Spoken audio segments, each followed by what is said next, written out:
આવતીકાલથી સૂરજ દાદા પણ બરાબરના ખીલવાના છે, તપવાના છે ને એટલા માટે તૈયાર રહેવું પડશે, કારણ કે 5 દિવસ સુધી રાજ્યમાં ગરમીના મોરચે કોઈ પણ પ્રકારની રાહત મળે તેમ નથી. હવામાન વિભાગે અમદાવાદ અને ગાંધીનગર માટે યલો એલર્ટ જાહેર કર્યું છે. આવતીકાલે મતદાન પણ થવાનું છે. મતદાનનો આ દિવસ છે, ત્યારે મતદાનના દિવસે રાજ્યમાં અંગ દજાડતી ગરમી પડવાની છે. ગુજરાતમાં આગાહી થઈ ચૂકી છે, કારણ કે આજનું જે તાપમાન છે એ પણ એટલું જ ઉપર જોવા મળ્યું. રાજ્યના અનેક શહેરોમાં તાપમાનનો પારો 40-41 ડિગ્રીની આસપાસ જોવા મળ્યો છે.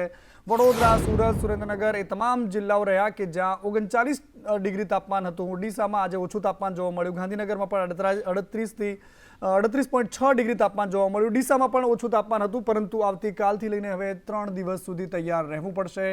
જબરદસ્ત ગરમી પડવાની છે અને આ ગરમીનો પારો આવતીકાલે મતદાન વચ્ચે રહેવાનો છે. મતદાન કરવાનું છે, ભલે ગરમી ગમે તેટલી પડે ને એટલા જ માટે સવારે જ 10:30 વાગ્યા સુધી 11 વાગ્યા સુધી વધુમાં વધુ મતદાન થઈ જાય એના માટેની તૈયારીઓ થઈ રહી છે. 41 થી લઈને 42 ડિગ્રી સુધી આવતીકાલે ગરમીનો પારો રહેવાની પૂરી સંભાવના વ્યક્ત કરવામાં આવી છે. તો પાટનગરમાં, ગાંધીનગરમાં પણ 40 ડિગ્રી સુધીનું તાપમાન આવતીકાલે રહી શકે છે.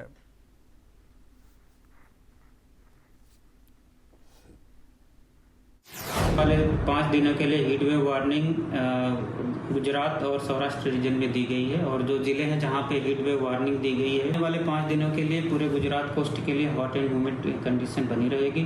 तो मैं अहमदाबाद के लिए मैक्सिमम टेम्परेचर का येलो अलर्ट जारी किया गया है. और पूरे गुजरात रीजन की बात करेंगे जहाँ पे सबसे ज़्यादा मैक्सिमम टेम्परेचर रिकॉर्ड हुआ है, तो अमरेली और भावनगर में 41 डिग्री सेल्सियस का मैक्सिमम टेम्परेचर रिकॉर्ड हुआ है. तो नॉर्थ गुजरात मतलब अहमदाबाद और गांधीनगर की बात करेंगे तो यहाँ पे जो मैक्सिमम टेम्परेचर करके ये रहेगा, अहमदाबाद में 41 से 42 डिग्री सेल्सियस के आसपास होने का पूर्वानुमान दिया गया है, और गांधीनगर में 40 डिग्री सेल्सियस के आसपास रहने का पूर्वानुमान दिया गया है. મતલબ આવતીકાલે 41 થી 42 ડિગ્રી ગરમીનો પારો રહી શકે છે. હીટવેવની આગાહી થઈ ચૂકી છે અને આ બધાની વચ્ચે ચૂંટણી છે અને ચૂંટણી માટે સ્ટાફ માટે અને જે ચૂંટણીમાં જોડાયેલા લોકો છે એમના માટે ખાસ કરીને વ્યવસ્થા થઈ ગઈ છે, કારણ કે હવે તમે જ્યારે મતદાન કરવા જાઓ છો તો તમને મતદાન સ્થળેથી જ ORS અને પાણીની સુવિધા પણ મળશે, કારણ કે ગરમી જબરદસ્ત રહેવાની પૂરી શક્યતાઓ છે. એટલા જ માટે પાણીના કુલર એ તમામ પ્રકારની વ્યવસ્થા છે. જરૂરી દવા, આરોગ્ય વિભાગની ટીમ પણ ત્યાં હાજર હશે. જો કોઈ મતદારને આ પ્રકારની તકલીફ થાય છે તો ત્યાં જ આ પ્રાથમિક સુવિધાઓ પણ તેને મળી રહે એ પ્રકારની વ્યવસ્થા કરવામાં આવી છે. આ ઉપરાંત ઇમરજન્સી સારવાર માટે 108ની એમ્બ્યુલન્સની સુવિધા પણ રાખવામાં આવશે, કારણ કે ગરમી વચ્ચે મતદાન થવાનું છે અને આ મતદાનમાં ગુજરાતના મતદારો ખાસ કરીને જ્યારે લોકશાહીના સૌથી મોટા પર્વમાં જ્યારે તૈયારી કરીને જતા હોય છે તો આ એક અધિકાર છે આપણો કે જેનાથી સરકારો બની શકે છે, આનાથી આપણો દેશ કેવી રીતે ચાલશે નક્કી થશે ને એટલા જ માટે આ અધિકારનો આપણે ઉપયોગ કરવાનો છે. ગરમીથી ડર્યા વગર તમામ પ્રકારની વ્યવસ્થાઓ ચૂંટણી પંચ દ્વારા તૈયાર કરવામાં આવી છે. બને ત્યાં સુધી સવારે વહેલા જ મતદાન કરી દેવું જોઈએ, જેથી કરીને તમારે ગરમીનો સામનો ન કરવો પડે.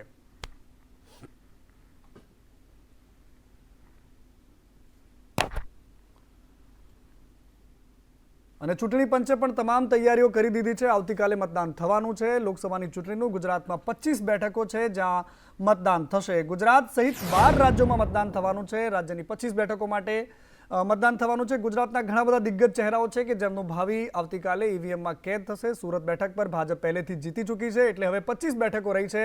25 બેઠકો પર 266 જેટલા ઉમેદવારો મેદાનમાં છે. લગભગ 5 કરોડ જેટલા મતદારો છે. 4,97,68,677 મતદારો આ વખતે પોતાના મતાધિકારનો ઉપયોગ કરશે. સવારે 7 વાગ્યાથી સાંજે 6 વાગ્યા સુધી મતદાન કરી શકાશે, અને જો 6 વાગ્યા પછી પણ કોઈ મતદાન બૂથની અંદર હાજર છે, પ્રિમાઇસીસની અંદર હાજર છે, તો એ મોડે સુધી પણ મતદાન કરી શકે છે. એ પ્રકારની વ્યવસ્થા થતી હોય છે. 175 જેટલા આદર્શ મતદાન મથકો પણ તૈયાર કરાયા છે. મતદાન મથક પર વોટર અસિસ્ટન્ટ બૂથ પણ ઊભા કરાયા છે, જેથી તમને માહિતી આપી શકશે. જો કોઈને મતલબ એમાં સમજવામાં કોઈ તકલીફ પડે છે તો તમને ત્યાંથી તકલીફ દૂર કરવામાં આવશે. અને આ વ્યવસ્થાની સાથે સાથે કેટલાક મતદાન મથકો ભોંયતળિયે પણ રાખવામાં આવે છે, જેથી કરીને કોઈને ઉપર ચડવામાં તકલીફ ન પડે. શિશુ સંભાળ કેન્દ્ર સહિતની અનેક સુવિધાઓ ઊભી કરવાની આ વખતે જે તૈયારીઓ થઈ ચૂકી છે, અને આ ઉપરાંત મેડિકલની સુવિધાઓ પણ રાખવામાં આવી છે. મેડિકલની તમામ વ્યવસ્થા રાખવામાં આવી છે, જેથી કરીને મતદારોને કોઈ જ પ્રકારની તકલીફ ન પડે. ગુજરાતમાં 19 જનરલ અને 2 SC, 4 ST સાથે કુલ 26 બેઠકો છે, જે પૈકીની હવે 25 બેઠકો પર મતદાન થવાનું છે.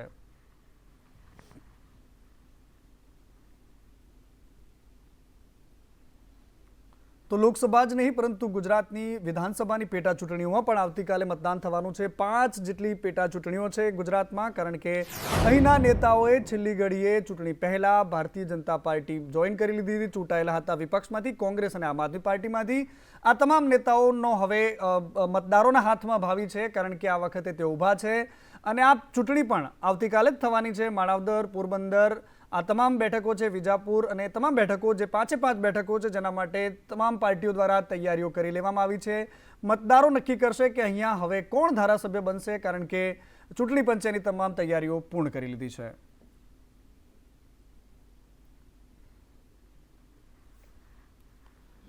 તો રાજ્યમાં કાયદો અને વ્યવસ્થાને લઈને પણ ડીજીપીનું એક નિવેદન સામે આવ્યું છે કે રાજ્યમાં 50,000થી વધુ બૂથ પર મતદાન થવાનું છે। ચૂંટણી પંચના નિર્દેશ મુજબ આ બંદોબસ્ત પણ ગોઠવવામાં આવ્યો છે। 133 જેટલી ચેકપોસ્ટ ઊભી કરાઈ છે। સીસીટીવી કેમેરા હશે, બ્રેથ એનાલાઇઝર હશે, જેથી કરીને પોલીસ તમારા પર નજર રાખશે। 900 કરોડના એનડીપીએસના કેસો થયા છે અત્યાર સુધીમાં।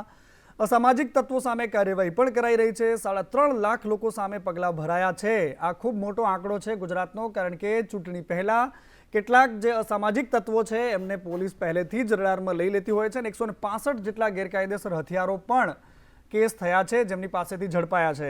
1700 આરોપીઓ પકડાયા છે। લાંબા સમયથી વોન્ટેડ હતા એવા આરોપીઓ પણ પકડી પાડવામાં આવે છે, એવું પોલીસે દાવો કર્યો છે। આશરે 900 કરોડના એનડીપીએસના કેસો પણ ગુજરાત પોલીસ દ્વારા અને ખાસ કરીને ગુજરાત પોલીસની એન્ટી ટેરરિસ્ટ સ્ક્વોડ દ્વારા કરવામાં આવી છે અને એ ઉપરાંત અલગ અલગ એકમો તરફથી પણ એનડીપીએસની કામગીરી ખૂબ સારી રીતે કરવામાં આવ્યું છે અને આશરે 3.5 લાખ લોકોની વિરુદ્ધમાં અલગ અલગ કાયદાના નિયમ મુજબ અટકાયતી પગલાં પણ લેવામાં આવ્યું છે, જેમાં સીઆરપીસી પણ છે, પાસા પણ છે, જીપી એક્ટ પણ છે।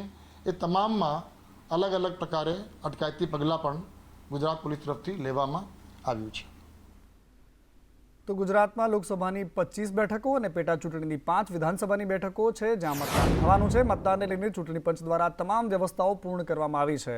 અમદાવાદમાં 21 મથકોથી ઈવીએમ ડિસ્પેચ કરવાની કામગીરી પૂર્ણ કરાઈ છે। એક ડિસ્પેચ યુનિટથી 222 જેટલા બૂથ ઉપર ઈવીએમ મોકલવામાં આવશે। તો અમરેલી લોકસભાની ચૂંટણી લઈને પણ ત્યાં પણ વિવિધ તૈયારીઓ થઈ ચૂકી છે। અમરેલી જિલ્લામાં 1841 સ્કૂલ પર મતદાન મથકો છે, જ્યાં 6045 કર્મચારીઓ ફરજ બજાવશે। આ તમામ કર્મચારીઓને મતદાન મથકે પહોંચાડવા માટે એસટી વિભાગ સહિત 154 જેટલી બસો જિલ્લાને ફાળવવામાં આવી છે।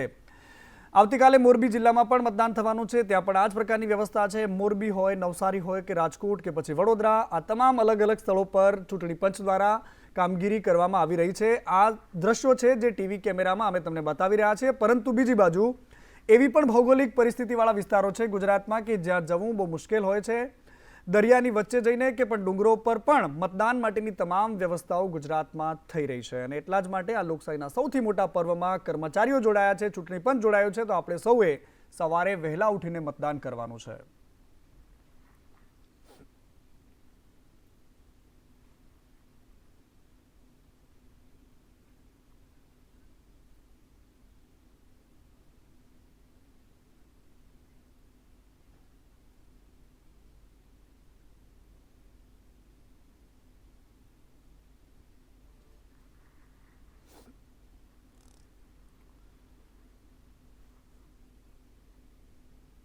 જામનગરના ધ્રોલમાં નૂરી હાઈસ્કૂલ પાસે એક દુર્ઘટના ઘટી છે, જેમાં જૂની બિલ્ડિંગ પાસે ધરાશયી થતી એક દિવાલ અને જેનામાં એક બાળકનું મોત થઈ ગયું છે। 2 બાળકો દટાયા હતા, જેમાંથી એક બાળકનું મોત થયું છે। એક બાળકને સારવાર માટે ખસેડાયો છે। જેસીબીની મદદથી રેસ્ક્યુ ઓપરેશન હાથ ધરાયું છે। સંજય ડાંગર મારા સહયોગી જોડાઈ ગયા છે ફોનલાઈન પર। સંજય, શું પરિસ્થિતિ છે ત્યાં અત્યારે બીજા કોઈ સમાચાર આવી રહ્યા છે? બાળક જે સારવાર હેઠળ છે એની પરિસ્થિતિ શું છે? ખાસ કરીને જો વાત કરીએ તો જામનગર જિલ્લાના ધ્રોલ ખાતે જામનગર રાજકોટ હાઈવે પર નૂરી સ્કૂલની સામે એક જૂની કુમાર છાત્રાલય જર્જરિત દિવાલ પડતા 2 બાળકો દેવી પૂજકના બાળકો દબાઈ જતા બંને બાળકોને બહાર કાઢવામાં આવ્યા હતા, જેમાંથી એક બાળક સારવાર માટે ખસેડવામાં આવ્યા હતા। ત્યાં ગોપાલ હર્ષુભાઈ ઉંમર વર્ષ 12 નું મોત થયું છે, જ્યારે બીજી તરફ બાળકી આરોહી નામની બાળકીનું હાલ તબિયત સારી હોવાના પણ સમાચાર મળી રહ્યા છે, જેમની ઉંમર 7 વર્ષ હોવાનું જાણવા મળ્યું છે, જેને લઈને ધ્રોલ મામલતદાર હાલ તો ઘટના સ્થળ પર આવી અને તમામ નિરીક્ષણ કરવામાં આવ્યું છે. આભાર આપનો. અને અત્યારે જે રેસ્ક્યુની કામગીરી ચાલી રહી છે, વધુ માહિતી માટે આપના સંપર્કમાં રહીશું. આ ધ્રોલ પાસેની ઘટના છે, જ્યાં છાત્રાલયની આ દિવાલ હતી જે ધરાશયી થઈ અને અહીંયા જે બે બાળકો રમતા હતા એ બાળકો પૈકી એક બાળકનું મોત થઈ ગયું છે. આવા જર્જરિત બિલ્ડિંગોથી બાળકોને દૂર રાખવા વાલીઓએ પણ ખૂબ સાવધાન રહેવાની જરૂર છે, કારણ કે આ પ્રકારની ઇમારતો જીવલેણ સાબિત થઈ શકે છે. શહેર હોય કે ગામડું, આ પ્રકારની દિવાલો મોતની દિવાલ બનીને ઊભી હોય છે. અને આવતીકાલે લોકસભા ચૂંટણી માટે મતદાન થવા જઈ રહ્યું છે. ગાંધીનગર લોકસભામાં 21,82,736 મતદારો છે. ગાંધીનગર લોકસભામાં 1938 મતદાન મથક પર 11,000થી વધુ કર્મચારીઓ ફરજ પર રહેવાના છે. 2611 વીવીપેટ મશીન રાખવામાં આવ્યા છે ગાંધીનગર લોકસભામાં, અને 7 જેટલી વિધાનસભા ક્ષેત્ર છે કે જેમાંથી મતદારો અહીંયા મતદાન કરશે. અને સૌથી મોટી વાત અહીંયા એ છે કે આ લોકસભા ક્ષેત્ર છે કે જ્યાંથી દેશના ગૃહમંત્રી અમિત શાહ ચૂંટણી લડી રહ્યા છે, ને તેમની સામે સોનલબેન પટેલ કોંગ્રેસમાંથી ચૂંટણીના મેદાનમાં છે. મતદારો નક્કી કરશે કે આવતીકાલે અહીંયા કેટલું મતદાન થાય છે, કારણ કે અહીંયા ભારતીય જનતા પાર્ટી દ્વારા વધુમાં વધુ મતદાન થાય એના માટેની કવાયત થઈ રહી છે, તો કોંગ્રેસ પણ એના જ માટે કમર કસી રહી છે. 36 ગાંધીનગર ઉત્તર, 38 કલોલ, 40 સાણંદ, 41 ઘાટલોડિયા, 42 વેજલપુર, 45 નારણપુરા અને 55 સાબરમતી થઈ કુલ 7 વિધાનસભાનો સમાવેશ થાય છે. તેમાં કુલ મતદારો 21,82,786 છે. તો ચૂંટણી છે ને, ચૂંટણી માટે રાજકીય પક્ષોની સાથે સાથે તમામ લોકો પણ, એ તમામ લોકો જેમનો સામાજિક મોભો છે, તમામ લોકો પણ લોકોને અપીલ કરી રહ્યા છે કે તમે મતદાન કરો. અને એટલા જ માટે ભારતીય જનતા પાર્ટીના અધ્યક્ષ CR પાટીલ, જે નવસારીથી ઉમેદવાર પણ છે, અને તેમણે પણ મતદાન કરવા માટે અપીલ કરી છે. લોકોને કહ્યું છે કે મતદાન કરો અને મજબૂત લોકશાહી માટે તમારે મતદાન કરવું ખૂબ જરૂરી છે. અને મજબૂત લોકશાહીને વધુ મજબૂત કરવા માટે આપ સૌને મળેલા મતદાનના અધિકારનો ઉપયોગ કરવા માટે હું વિનંતી કરવા માટે આપની સામે ઉપસ્થિત થયો છું. મતદાનનો અધિકાર જે દેશોમાં સંયુક્તશાહી છે, જે દેશોમાં લશ્કરી શાસન છે, એમના નાગરિકોને પૂછવું જોઈએ તો ખ્યાલ આવે કે આનું મહત્વ કેટલું છે. પરંતુ આળસને કારણે અથવા અન્ય કારણોસર આપણે મતદાનનો અધિકારનો ઉપયોગ નહીં કરવાને કારણે આપણી મજબૂત લોકશાહીને લાંબા ગાળે નુકસાન થવાની શક્યતા છે. જે યુવાનોને મતદાનનો અધિકાર મળ્યો છે, સ્વાભાવિક છે એમને એનો આનંદ પણ હશે અને મતદાનનો અધિકારનો ઉપયોગ કરવા માટે તત્પર પણ. અને ક્ષત્રિય આંદોલન જેના કારણે ગુજરાતમાં રાજકીય ગરમાવો છે. રાજકીય ગરમાવાની સાથે સાથે ભારતીય જનતા પાર્ટીના નેતાઓની ચિંતા વધી ગઈ છે. પરંતુ હવે જે જોહર કરનારા નેતા હતા ક્ષત્રિય સમાજના પ્રજ્ઞાબા ઝાલા, કે જેમણે એક નિવેદન આપ્યું છે અત્યારે કે મારે ભાજપ સાથે કોઈ વાંધો નથી, સંકલન સમિતિથી મને વિરોધ છે. રાહુલ ગાંધીના નિવેદન પર સમિતિએ વિરોધ નથી કર્યો.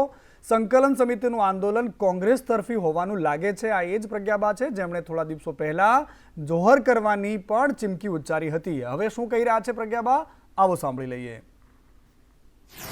આવતીકાલે મતદાન છે, એટલે કે ગણતરીની કલાકો છે, અને આપનું એક નવું નિવેદન સામે આવી રહ્યું છે. કઈ પ્રકારનું છે? ક્ષત્રિયો અત્યારે ભાજપ અને રૂપાલા સાથે છે કે અલગ છે? ક્ષત્રિયો અત્યારે રૂપાલાની વિરુદ્ધમાં છે. રૂપાલા અમને જોતા નથી, કાલે નહીં જોઈએ, આજે નહીં જોઈએ, હંમેશા માટે નથી જોતા. રૂપાલાને રાજકારણમાંથી જ હટાવવાની અમારી પોતાની માંગ છે. પણ સંકલન સમિતિ જે રીતેનું કામ કરી રહ્યું છે એ રીતે જરાક એવું લાગે છે કે બીજેપી વિરુદ્ધ અમે નહોતા, તો બીજેપી અત્યારે કહેવામાં આવ્યું છે કે ભાઈ પાર્ટ 2માં એ લોકોએ કીધું કે બીજેપીને જ હવે આપણે ન જોઈએ એમ. અમારા બીજેપી એ અમારું ટાર્ગેટ નહોતું, અમારો ટાર્ગેટ ખાલી રૂપાલા જ હતો, એટલે બધા પોતપોતાની બુદ્ધિ વાપરીને જ મત આપશે. કેમેરામેન મુકેશ પરીખ સાથે જયંતિ ચૌધરી, સંદેશ ન્યૂઝ, અમદાવાદ. તો પહેલા પદ્મિનીબાન, હવે પ્રજ્ઞાબા, એક પછી એક ક્ષત્રિય મહિલાઓ જે છે હવે એમના જે સ્વર છે કુણા પડી રહ્યા છે. ચૂંટણી માથે છે, આવતીકાલે ચૂંટણી છે, એ પહેલા એમના સૂર બદલાઈ રહ્યા છે. બીજી બાજુ બનાસકાંઠામાં ક્ષત્રિય સમાજના જાગીરદાર સમાજના ભાજપના સમર્થનમાં આવ્યું છે. કાંકરેજમાં દેવ દરબાર ખાતે એક બેઠક યોજાઈ હતી. આ બેઠકમાં ગાદીપતિ મહંત બળદેવનાથની આગેવાનીમાં આ બેઠક મળી, જેમાં ભારતીય જનતા પાર્ટીના સમર્થન માટેની વાત થઈ. ભાજપ સાથેના મનદુખ દૂર થાય તે માટે યોજાઈ હતી આ બેઠકમાં ક્ષત્રિય સમાજે ભાજપને સીધી રીતે સમર્થન આપી દીધું છે.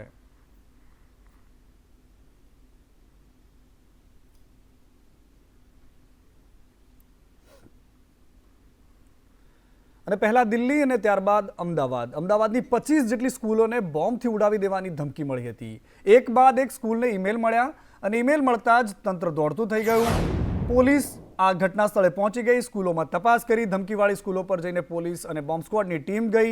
બોમ્બ સ્ક્વોડની ટીમે જ્યાં સ્કૂલો પર જઈને તપાસ કરી તો એમાંથી કશું જ મળ્યું નહીં.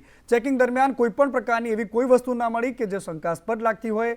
અગાઉ પણ દિલ્હીમાં આ જ પ્રકારનો ઈમેલ મળ્યો હતો અને એનાથી સવાલો પણ ઉઠ્યા કે આ પ્રકારની જે અશાંતિ ફેલાવવાનું કામ કોણ કરી રહ્યું છે, કોના મનમાં આ પ્રકારનો દ્વેષ છે કે જે સ્કૂલોને ટાર્ગેટ કરીને, જ્યારે કે આવતીકાલે ગુજરાતમાં મતદાન થવા જઈ રહ્યું છે, અમદાવાદની સ્કૂલો છે કે જ્યાં પ્રધાનમંત્રી મોદીથી લઈને ગૃહમંત્રી અમિત શાહ પણ વોટિંગ કરવાના છે, તો એવી કોણ જે છે જેના પેટમાં દુખે છે કે આ પ્રકારની ધમકીઓ આપીને વારંવાર તંત્રને દોડતું કરે છે. પરંતુ આમાં પણ હવે રાહતનો શ્વાસ એ છે, ગૃહ મંત્રાલય કહી દીધું છે કે આ માત્ર ને માત્ર અફવા હોઈ શકે છે. આમાં કોઈ જ પ્રકારની એવી વસ્તુ મળી નથી કે જે શંકાસ્પદ લાગતી હોય.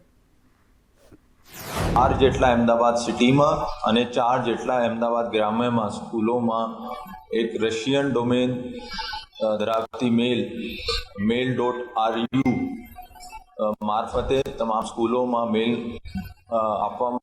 મોકલવામાં આવી છે અને મેલમાં એક ધમકી આપવામાં આવી છે કે સ્કૂલમાં બમ ધડાકો થશે.